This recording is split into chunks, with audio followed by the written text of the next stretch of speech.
Elias, boa noite. Noite muito tensa e dia também muito tenso lá na Ucrânia, porque a Rússia intensificou os seus ataques em diversas cidades do país. Está cada vez mais claro que a gente entrou numa fase em que tudo vale, ou pelo menos a pressão russa vai ser bastante grande para compensar as derrotas que ela tem enfrentado quando o embate é direto com as tropas ucranianas, reforçado por apoio ocidental, tem levado inclusive à retomada de territórios. A gente viu troca de prisioneiros, o que foi um alívio humanitário para o lado ucraniano, mas em contrapartida, essa série de ataques deixou um número de mortes que preocupa pela capacidade da Rússia de lançar ataques mortais em quaisquer das cidades ucranianas. E o objetivo está cada vez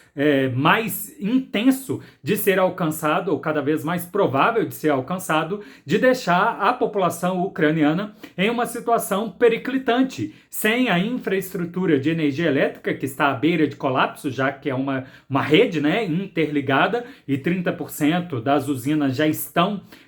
drasticamente afetadas, mas também o abastecimento de água. Lembrando que no próximo mês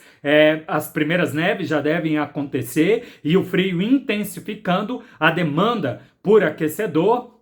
seja usando os biocombustíveis, seja os aquecedores elétricos, vai ser essencial para a manutenção da população ucraniana. Talvez seja exatamente essa a intenção de colocar a população em desgaste com o próprio governo. Acho que isso não deve acontecer, já que desde o início a Ucrânia e a sua população insiste que está lutando contra um exército invasor e exige esforço heróico e está bastante unida com o Volodymyr Zelensky. A União Europeia ontem deu notícia que pretende treinar mais soldados ucranianos para usar nessa frente de batalha de expulsão da Rússia do território então ocupado, o que pode ser um sopro de mais e mais vantagens cada mês que passe em favor da Ucrânia, apesar dessas dificuldades que a gente comentou. Os Estados Unidos anunciou que pretende lançar sanções econômicas com qualquer um que colabore com o programa aeroespacial. Isso envolve drones, aviões, helicópteros de países que estejam junto da Rússia, não só ela mesma, mas quem porventura esteja vendendo esse armamento ou mesmo haja suspeita de armamentos pode sofrer sanção.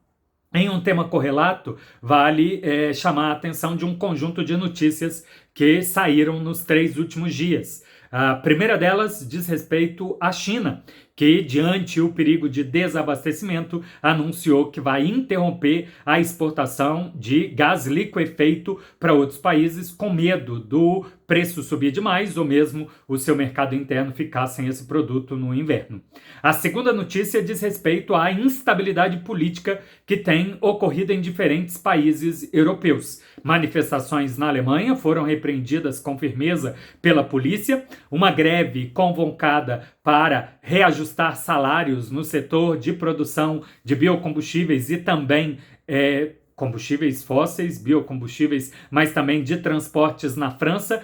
põe o país em tensão, lembrando que as manifestações anteriores dos capacetes amarelos foram um importante tema da eleição e o presidente Macron, reeleito,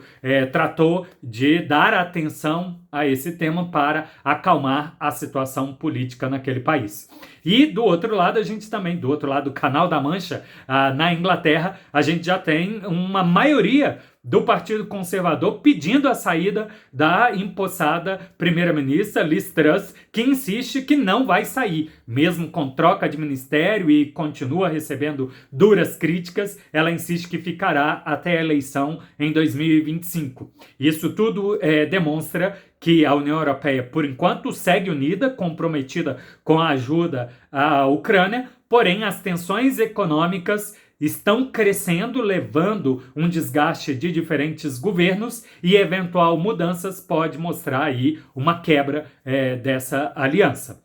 E uma terceira nota interessante a se comentar é toda a flutuação das commodities. Como um todo, os preços andam mais baixos, o que o mercado, portanto, já conseguiu mais ou menos identificar de potencial flutuação de preço e se antecipar a todas essas estabilidades. Vamos torcer para que, pelo menos do lado econômico, as coisas continuem pelo menos nesse patamar em que é previsível, que não cause desgaste e certamente muito desastre humanitário pelo desabastecimento e as dificuldades do inverno em todo o território europeu, e quem sabe os ataques russos vão cada vez ficar menores e a população ucraniana possa estar a salvo desse tipo